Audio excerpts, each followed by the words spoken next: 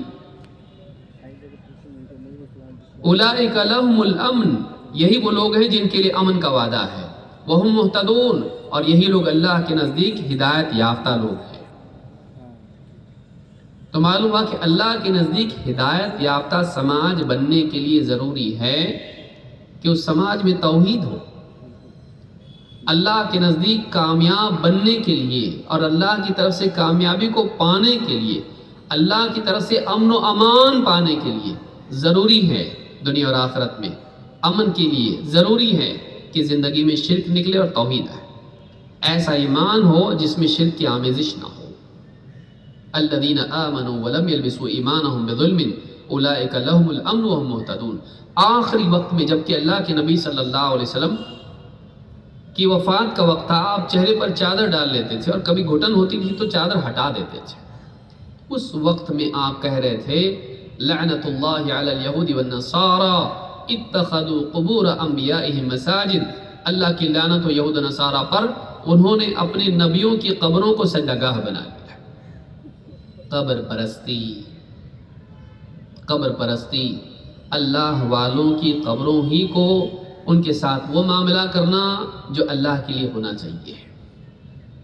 اولیاء کو ماننا، اللہ کے نیک بندوں کو جو ایمان و تقوی کے اعلیٰ مقام پر ہوں، ان کو ماننا، ان سے محبت کرنا، ان کا احترام کرنا لازم ہے، لیکن انہیں اللہ کے برابر مقام دینا حرام ہے۔ لیکن آج مسلمان معاشرے میں آپ دیکھیں بڑا طبقہ ہے جو نادانی کی وجہ سے، علم کے نہ ہونے کی وجہ سے ان کو وہ مقام دیے ہوئے جو اللہ کا مقام ہے، ان کے نام کی نظر و نیاز کرنا، ان کو سجدے کرنا، ان سے حاجتیں مانگنا، اولاد دے دو، شفا دے دو، بیٹی کے لیے رشتہ دے دو، کیس نہیں حل ہو رہا ہے حل کرا دو، یہ سارے معاملات آج دیکھیے بڑا طبقہ ہے مسلمانوں کا جو اپنی لا علمی کی وجہ سے کر رہا ہے۔ اس کی اصلاح نہیں کریں گے اور باقی سارے مسائل مسلمانوں کے حل کریں گے، کیسے ہو سکتا ہے؟ یہ بنیادی مسئلہ ہے۔ بدعات آپ دیکھیے، شادی سے لے کے جنازے تک، بچہ پیدا ہونے سے لے کے مرنے تک، کتنی ساری بدعات ہمارے سماج میں ہیں، کتنی ساری خرافات ہیں، کتنے کام ہم کرتے ہیں سنت کے مطابق۔ عام طور سے بدعات،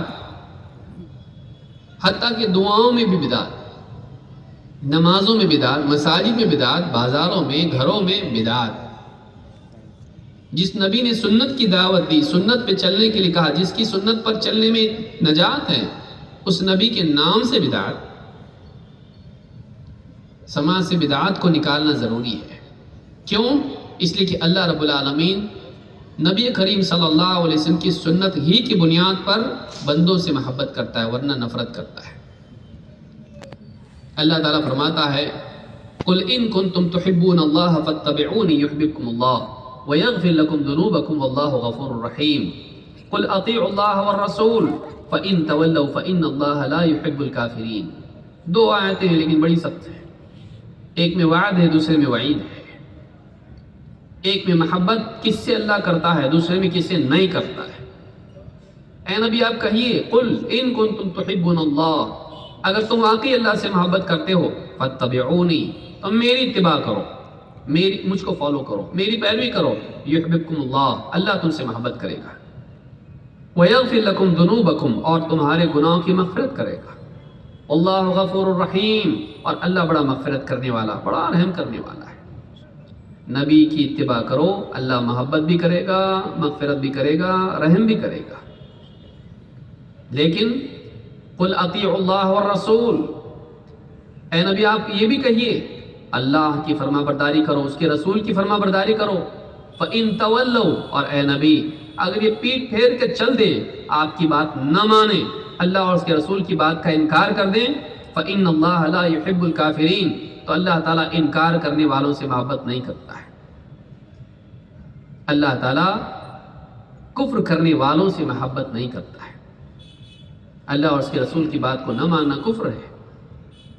کتنے لوگ ہیں سماج میں نکاح ہے، سارے خرافات ہوں، اگر منع کیا جائے بھئی یہ بدعت ہے مت کرو، ہم نہیں مانتے۔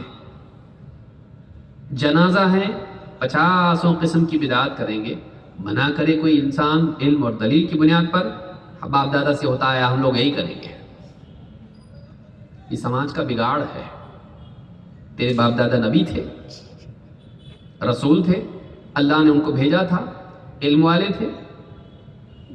بدعات اور خرافات میں باپ دادا کا حوالہ دینے والے، اگر باپ ہی کہے بیوی کو چھوڑ دے، گھر کو چھوڑ دے، نہیں سنتا، ان کو گھر سے نکال دیتا ہے۔ اپنی دنیا میں اپنے باپ دادا کی نہیں مانتا ہے، لیکن دین میں اندھا بن کے ان کی مانتا ہے، کیونکہ انہی کی بنیاد پر یہاں سماج میں عزت ملتی ہے۔ پرمپرا چھوڑنا نہیں ہے، کیونکہ جگہ نہیں ملے گی سماج میں۔ پرمپرا کو فالو کرنا ہے ہم کو، کیونکہ اسی کی بنیاد پر جب سماج میں اونچی اونچی عمارتیں بنتی تو ہم کو بھی اس میں مقام ملے گا۔ لیکن وہی باپ دادا اگر کوئی ایسا حکم دے جو ہماری چاہت کے خلاف ہو تو نہیں مانتے ہم۔ باپ کہے میں بھی دکان پہ بیٹھتا تھا، تو بھی بیٹھ، انجینئر مت بن، ڈاکٹر مت بن، سنتا۔ لیکن وہی باپ کہے اگر تم یہ خرافات کرنا، یہ بدعات کرنا، برابر پابندی سے کرتا۔ زندگی میں بھی، مرنے کے بعد بھی ابا جان کی خواہش تھی۔ یہ جو سماج کا معاملہ ہے یہ غلط ہے۔ توحید اور اتباع سنت، یہ دونوں چیزیں اگر سماج میں نہ آئیں، آپ لاکھ سماج کی اصلاح کرتے رہو، کچھ ہونے والا نہیں ہے۔ ویسے ہی جیسے ایک انسان نالی میں گرا ہوا تھا، اس کو نالی میں سے نکال کر آپ عطر لگانا شروع کر دیں اور نہلائیں نہیں۔ زینت بعد میں ہوتی ہے، طہارت پہلے پاک کرو گندگی سے اس کو، اس کے بعد اس کو مزین کرو۔ باقی سارے اخلاق اور وہ ساری چیزیں اپنی جگہ ہیں، لیکن اس کے دل سے شرک کو نکالنے کی اور اس کی زندگی میں سے بدعات کو نکالنے کی کوشش یہ پہلے ضروری ہے۔ تو سماج میں یہ ہونا ضروری ہے، یہ بھی ایک بہت اہم اصول ہے۔ اسی طرح سے سماج میں، سماج کی اصلاح کرنے کے لیے، سماج کو بہتر بنانے کے لیے ضروری ہے کہ لوگوں کے اندر اللہ کا خوف اور آخرت کی فکر پیدا ہو۔ اس کے بغیر سماج بہتر نہیں بن سکتا ہے۔ جب تک کہ اللہ کا خوف نہ ہو، آدمی گناہوں سے، ظلم سے، برائیوں سے، بے حیائی سے بچتا نہیں ہے۔ جب تک کہ آخرت میں سزا کا ڈر نہ ہو، انسان دنیا میں قدرت کے باوجود بھی غلط کام کرنے سے رکتا نہیں ہے۔ آپ لوگوں کو قانون کا ڈر دکھائیں تو جہاں اس کے پاس قانون کو خریدنے کی طاقت ہوگی، ایسا آدمی کیا کرے گا؟ غلط کام کر لے گا اور قانون کو خرید لے گا۔ سیاسی اقتدار اس کے پاس ہے، پولیٹیکل پاور اس کے پاس ہے، جو چاہے کرے گا، غلط کام کرے گا، ظلم کرے گا۔ یا اکیلے میں تنہائی میں ہے، آدمی گناہ کرے گا، کون دیکھ رہا ہے؟ اللہ کا خوف۔ سی سی ٹی وی جہاں تک ہے، سی سی ٹی وی میں بڑے شریف بنا رہے گا۔ جہاں سی سی ٹی وی نہیں ہے وہاں کیسا ہوگا؟ بگڑا ہوا ہوگا۔ جہاں لوگ دیکھ رہے ہیں نیک ہوگا، جہاں کوئی دیکھنے والا نہیں ہوگا اصلیت باہر آئے گی۔ اگر آپ چاہتے ہیں کہ سماج بغیر دباؤ کے اچھا بنے تو دل میں اللہ اور آخرت کا خوف لانا بہت ضروری ہے۔ یہ تربیت کے ذریعے سے ہوتا ہے، کہ ترغیب و ترہیب کے ذریعے سے نیکیوں پر اجر و ثواب کی امید اور گناہوں پر اللہ کی پکڑ کا خوف، آخرت میں سزا کا خوف۔ دنیا میں بھلائیاں کر کے یہاں نہ بھی ملے، آخرت میں ملے گا، اور یہاں بچ گیا اگر گناہ کر کے تو آخرت میں پکڑا جائے گا۔ جب یہ چیز آدمی کے دل میں آتی ہے تو پھر اس کو کسی پولیس کی ضرورت نہیں ہوتی ہے۔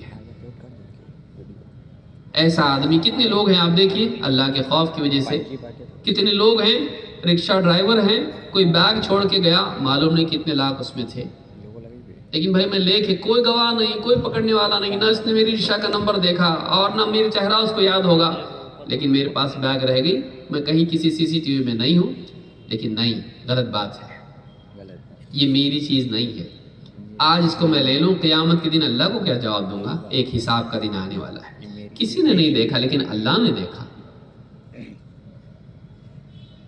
یہ جو زنا کاری سے لے کے آپ دیکھیں، یوسف علیہ السلام عزیز مصر کی بیوی پیچھے دوڑی، ہے طلق، قریبا بدکاری کی دعوت دی، لیکن کیا کہا؟ معاذ اللہ، اللہ کی پناہ۔ اللہ کا ڈر جب دل میں ہوتا ہے تو گناہ کا موقع ہونے کے باوجود بھی رکنا آسان ہو جاتا ہے، ورنہ اچھے اچھوں کا قدم پھسل جاتا ہے۔ سماج کو بہتر بنانے کے لیے ضروری ہے کہ سماج میں اللہ کا خوف اور آخرت کی فکر پیدا کی جائے۔ اسی لیے آپ کئی حدیثوں میں آپ دیکھیں گے کہ گناہوں سے روکنے کے لیے، برائیوں سے روکنے کے لیے کیا کہا گیا؟ جو اللہ اور آخرت کے دن پر ایمان رکھتا ہے، من کان یؤمن باللہ والیوم الآخر فلا یؤذی جارہ، جو اللہ اور آخرت کے دن پر ایمان رکھتا ہے وہ اپنے پڑوسی کو تکلیف نہ دے، وہ اپنے پڑوسی کو نہ ستائے، پھر چاہے پڑوسی مسلمان ہو یا یہودی ہو، عیسائی ہو یا کوئی مشرک ہو، کوئی بھی ہو، جو اللہ اور آخرت پر ایمان رکھتا ہے اپنے پڑوسی کو تکلیف نہ دے۔ لیکن پہلے کیا کہا گیا؟ اللہ اور آخرت پر ایمان۔ کوئی نہیں دیکھ رہا ہے، اللہ دیکھ رہا ہے، یہاں کوئی حساب لینے والا نہیں ہے، تیرے پاس طاقت ہے، اللہ تعالیٰ قیامت کے دن تجھ سے حساب لے گا۔ یہ ڈر تنہائیوں میں بھی انسان کو نیک بنائے رکھتا ہے، جہاں کوئی اس کو پکڑنے والا نہیں ہوتا ہے۔ طاقت ہونے کے باوجود انسان کو ڈرنے والا بناتا ہے، عدل و انصاف کرنے والا بناتا ہے، جب انسان کے دل میں آخرت کا ڈر ہوتا ہے، اللہ کا ڈر ہوتا ہے۔ آپ سماج کو بہتر بنانا چاہتے ہیں، قانونی سسٹم اچھا کیجیے، وہ اپنی جگہ ہے، لیکن اندر کا ایک معاملہ ہوتا ہے، اس کو آپ اگر بنا لیں بہتر، تو ایسا انسان جہاں قانون کی پہنچ نہیں ہوتی ہے وہاں بھی اچھا چلے گا، کوئی نہیں دیکھنے والا ہے۔ اب دیکھیں گھروں کا حال بعض اوقات ہوتا ہے، بیوی شوہر اگر گھر میں ہے ایک دم نیک بری رہتی ہے، پردہ یہ وہ سب کرے گی، شوہر جاب پہ چلا گیا، بالکل نیچے اتر کے آئے گی کالونی میں اور سبزی ترکاری والا بے پردہ ساری چیزیں کرے گی، شوہر تھوڑی نہ گھر پہ ہے۔ شوہر بھی بیوی کے سامنے گھر پہ دیکھ بنا رہے گا، لیکن تنہائیوں میں پرائی عورتوں سے، آفس کی سیکرٹری سے، سب سے چیٹنگ کرے گا اور اس کو ہارٹس بھیجے گا، ہاں گلدستے بھیجے گا، اس کو اس سے پیار محبت کی باتیں کرے گا، آفس میں اس کے ساتھ میں چکر چلائے گا، گھر پہ آ کے ایک دم نیک، فون بھی آ گیا اس کا، کیا کہے گا؟ معلوم نہیں کون ہے۔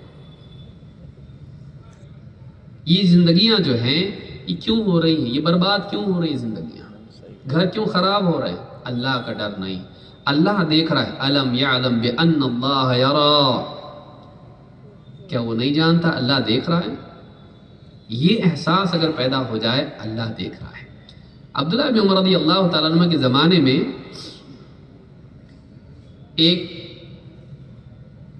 چرواہا ایک بار سفر میں نکلے، ایسی بس باہر نکلے مدینہ سے، تو ایک چرواہا دکھا جو بکریاں لے کے جا رہا تھا، اس سے کہا کہ کیا کر رہے ہو، ہمارے ساتھ آؤ کھانے کے لیے؟ کہا نہیں، روزہ ہوں، نہیں کھا سکتا۔ کہا کہ ایک بکری ہم کو دے دو، اس کی قیمت لے لو، امتحان کے طور پر کہا، کتنا روزے دار ہے، ٹھیک ہے، ایک بکری لے لو، یہ ہم کو دے دو بکری اور اس کی قیمت لے لو۔ کہا میری نہیں ہے، مالک کی ہے۔ کہا مالک کو بول دینا بھیڑیا لے گیا، کیا ہوگا؟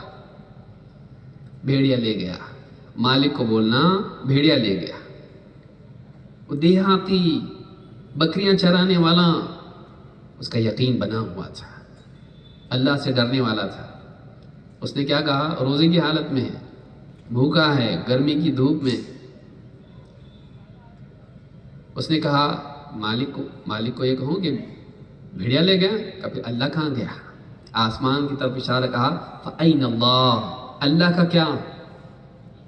مالک کو تو جھوٹ بول دوں گا، بھیڑیا لے گیا، لیکن اللہ کو کیا جواب دوں گا؟ یہ جو احساس اس ایک چرواہے میں تھا وہ تربیت کا نتیجہ تھا۔ ایسا سماج جس کے اندر لوگوں میں ڈر ہو اللہ کا، ایسا سماج بغیر کسی دباؤ کے ایک دوسرے کے حقوق ادا کرتا ہے اور گناہوں سے اور ظلم سے رکتا ہے. لہٰذا سماج کی اصلاح میں بہت ضروری ہے اللہ کا خوف، آخرت کی فکر. اسی لیے اللہ کے نبی صلی اللہ علیہ وسلم فرماتے ہیں اتق اللہ حیثما کنت، جہاں کہیں تو ہو اللہ سے ڈرتا رہے.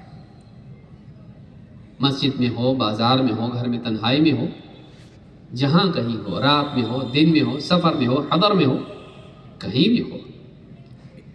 کتنے لوگ ہیں جو اپنے علاقے میں گناہ نہیں کر پاتے ہیں، پکنک پہ کہیں جا کے گناہ کر کے آتے ہیں. مال و دولت اللہ نے دی ہے، فرانس گئے، ہانگ کانگ گئے، دبئی گئے اور بہت ساری خرافات کر کے لوٹتے ہیں. کیوں؟ یہاں گواہ بنیں گے. کتنے لوگ ہیں اللہ نے مال و دولت دی ہے گناہ کرنے کے لیے. کیا یہاں اللہ اور وہاں اللہ نہیں ہے؟ یعنی یہاں اللہ دیکھ سکتا ہے، وہاں نہیں دیکھ سکتا؟ وَهُوَ مَعَكُمْ أَيْنَمَا كُنْتُمْ، تم جہاں کہیں وہ تمہارے ساتھ ہے اپنے علم کے اعتبار سے، وہ تم کو دیکھتا ہے. یہ خوف پیدا ہونا سماج کے لیے بہت ضروری ہے تاکہ سماج میں لوگ بہتر بنے. نمبر 5، سماج کو بگڑنے کے بعد سدھارنے کی کوشش کی بجائے، وہ تو اپنی جگہ ضروری ہے، لیکن سماج کے سدھار کی شروعات ہی سے کوشش کی جائے بچوں کی صحیح تربیت کے ذریعے سے. اکثر یہاں ہمارا دھیان نہیں ہوتا ہے، ہم پورے بگاڑ کو دیکھ رہے ہوتے ہیں. سماج بگڑ رہا ہے، دنیا خراب ہو رہی ہے، کورونا کے بعد الگ ہو گیا، کورونا کے پہلے الگ تھا، لاک ڈاؤن میں سب خراب ہو گئے، بگڑ گئے. کون بگاڑا اس کو؟ ہمارا بچہ موبائل چھوڑتا ہی نہیں ہے، اتنا چھوٹا ہے لیکن کھانے کے لیے کہیں موبائل مانگتا ہے، موبائل نہیں ہوگا زمین پہ لوٹتا ہے. کتنے گھروں کا یہ یونانیمس کمنٹ ہے یا کمپلین ہے. اگر موبائل نہ دو تو دیوانہ ہو جاتا ہے، ایک دم کنٹرول کرنا مشکل ہو جاتا ہے، کوئی جن لپٹ گیا ایسا ہو جاتا ہے اس کا حال بچوں کا. کس نے دیا اس کو موبائل؟ آپ نے دیا اس کو. آپ نے کبھی اس کو بٹھا کے دین سکھایا؟ نہیں. بچہ ہمارا بڑا ہو گیا ہے، ابھی پہلے سنتا تھا اب نہیں سنتا. پہلے بیٹھ جاؤ بولے تو بیٹھتا تھا، ابھی ادھر آ بولے تو آ رہا ہوں بول کے نکل جاتا ہے. اگر کچھ ڈانٹ دو تو بتا آئندہ ایسی بات نہیں کرنا. ہاتھ اٹھاؤ تو ہاتھ پکڑ لیتا ہے، کوئی کام بولو تو کہتا آپ خود کر لو.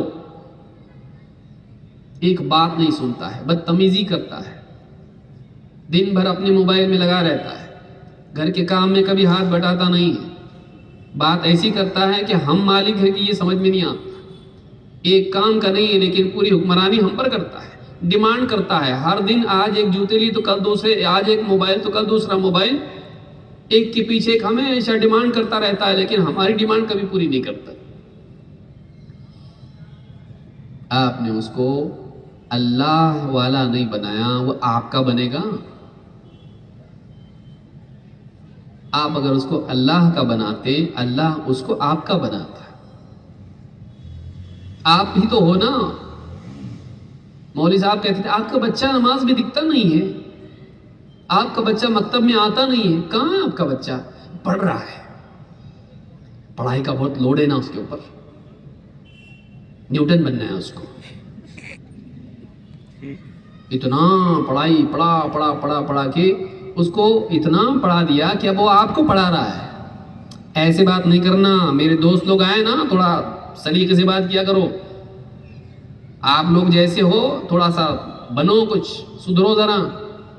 آپ کو سکھا رہا ہوں، ذرا سوسائٹی کے حساب سے بنو. میرا سٹیٹس ہے میرے دوستوں میں، آپ لوگوں کو دیکھ کے تو مجھ کو شرم آتی ملانے کے لیے بھی کسی سے. اب آپ کو آپ کی اوقات بتا رہا ہوں. کیوں ایسا؟ کیونکہ آپ نے اس کو اللہ کے مقابلے میں اس کی اوقات نہیں دکھائی. اللہ بڑا ہے بیٹا، ہم اللہ کے بندے ہیں، اللہ کی ماننی پڑتی. اگر ایسا ہوتا تو پھر وہ پڑھتا قرآن میں وَقَضَىٰ رَبُّكَ أَلَّا تَعْبُدُوا إِلَّا إِيَّاهُ وَبِالْوَالِدَيْنِ إِحْسَانًا. تیرے رب نے فیصلہ کر دیا ہے کہ تم اللہ کے سوا کسی کی عبادت نہیں کرو گے اور ماں باپ کے ساتھ احسان کا سلوک کرو گے. آپ نے اس کو اللہ سے جوڑا ہی نہیں. آپ نے اس کو نیوٹن سے جوڑا تو نیوٹن بن گیا ہو. اب آپ کو سائنس کی ساری